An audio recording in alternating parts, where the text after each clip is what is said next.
तो आज election commission ने ये ऐलान किया है कि 3:30 बजे उनकी प्रेस वार्ता होनी है झारखंड और महाराष्ट्र को लेकर। संभवतः आपके न्यूज़ रिपोर्ट से ऐसे ही अनुमान होता है कि चुनावों की तिथि वो शायद घोषणा करेंगे, पर चुनावों की प्रक्रिया शुरू होने से पहले ही राशिद अल्वी ने कांग्रेस के कहने पर सारे हथियार डाल दिए हैं और अपनी हार स्वीकार ली है। ये हार को स्वीकारने वाला बयान है और ये बहाना और एलिबाई एक्सक्यूज़ बनाने का जो प्रोसेस है हरियाणा में तो चुनाव के हार के बाद शुरू हुआ, जहां पर ईवीएम पर दोष मढ़ा गया, पर यहां पर एडवांस में ही ईवीएम पर दोष मढ़ा जा रहा है, क्योंकि ईवीएम पर निशाना केवल बहाना है, राहुल गांधी को हार से बचाना है। हरियाणा में भी आपको याद होगा कि राहुल गांधी बचाओ कमेटी बैठी थी, RGBC, राहुल गांधी बचाओ कमेटी।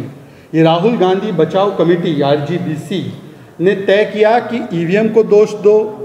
फिर उन्होंने तय किया कुमारी सैलजा को दोष दो, सबको दोष दे दो, राहुल गांधी पर कोई आंच ना आन पाए, क्योंकि भारत जोड़ो यात्रा के बाद चुनाव दर चुनाव हारे, 80 से ज़्यादा चुनाव हारे, पर राहुल गांधी अर्थात बेटा पर नो सवाल, इलेक्शन कमीशन के डेटा पर सब सवाल। ये बताता है कि कांग्रेस पार्टी किस बौद्धिक स्तर पर पहुंच चुकी है। जब तेलंगाना में ईवीएम से चुनाव जीतते तब तेलंगाना में ठीक होता है, कर्नाटका में ठीक होता है, कश्मीर में ठीक होता है, जो पंजाब में जीते ठीक होता है, दिल्ली में जीते ठीक होता है, और जैसे ही हरियाणा में हार मिलती है तो ईवीएम को देते हैं गाली।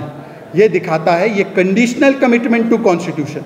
आम्बेडकर जी ने भी कभी कल्पना नहीं की होगी कि कोई लोग अपने परिवार तंत्र को लोकतंत्र के ऊपर रखेंगे। ये परिवार तंत्र को लोकतंत्र के ऊपर रखने वाला बयान है, ये बहाना बनाने वाला बयान है, ये अपनी हार को स्वीकारने वाला बयान है, क्योंकि असलियत में झारखंड में कांग्रेस और जेएमएम की सरकार ने केवल भ्रष्टाचार, केवल डेमोग्राफिक जिहाद और केवल आदिवासियों के अधिकार को मारने का काम किया है। और महाराष्ट्र में जहाँ पर विकास का काम महाराष्ट्र में बीजेपी और हमारी ट्रिपल इंजन की सरकार ने किया है, जहाँ पर हमने विरासत को संवारने का महाराष्ट्र की काम किया है, जहाँ पर हमने बहनों के लिए लाड़की बहना जैसी